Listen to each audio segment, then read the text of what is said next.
नमस्कार दोस्तों, मैं हूं मुक्ता दीक्षित एस्ट्रोलॉजर। माघ मास में संकटा गणेश चतुर्थी का बहुत ही अधिक महत्व रहता है।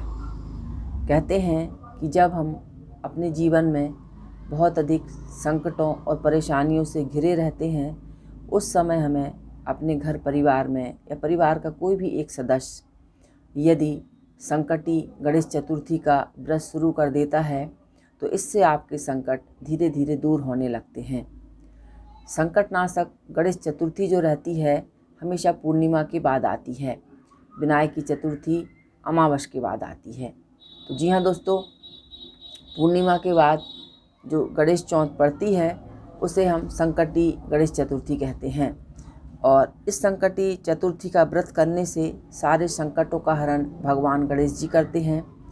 संकटी नाशक गणेश चतुर्थी में भगवान श्री गणेश की पूजन की जाती है। दूर्वा, फल फूल, मोदक का भोग, नारियल, इससे भगवान की विशेष पूजन अर्चन की जाती है। अभिषेक किए जाते हैं, सहस्त्र नामों का अर्चन किया जाता है। इस प्रकार से भगवान गणेश जी की पूजा की जाती है।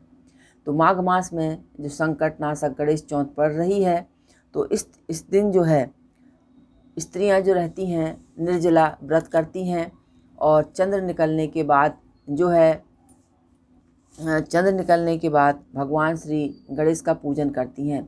इस दिन तिल और गुड़ को मिलाकर के पहाड़ बनाया जाता है, उस पहाड़ की पूजा की जाती है। साथ में भगवान श्री गणेश की संकटनाशक श्री गणेश भगवान की पूजा की जाती है। पूजन के बाद जो है भगवान श्री गणेश को चंद्रमा में अर्घ दे करके फिर भोजन किया जाता है।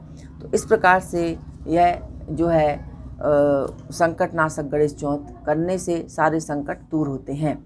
अब बात यह आती है कि आखिर इसकी कथा क्या थी।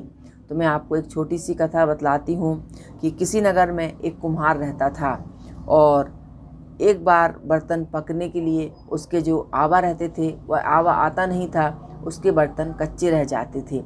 जब उसने किसी एक चेटक से पूछा कि मुझे क्या करना चाहिए, तो उस चेटक ने कहा कि आप जो है अपने आवा में किसी बच्चे की बलि देंगे तो आपका आवा जो है शीघ्र पकने लगेगा। ऐसा करने से जो है उस कुम्हार ने अपनी फरियाद राजा के सामने रखी। राजा ने उसकी जो है फरमान जारी कर दिया गया। किसी न किसी बच्चे की बलि देना आरंभ हो गया। लेकिन एक दिन जो गांव में एक बुजुर्ग महिला रहती थी और वह संकटनाशक श्री गणेश चतुर्थी का व्रत करती थी।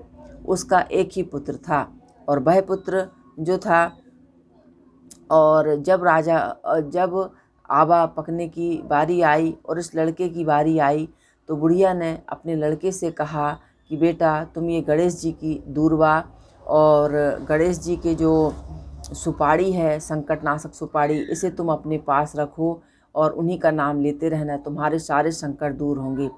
उस बालक को ले जाकर के आवा में बैठा दिया गया। लेकिन हर बार के समय से वह आवा अति शीघ्र पक गया और वह बालक भी उस आवा में से सुरक्षित निकल गया।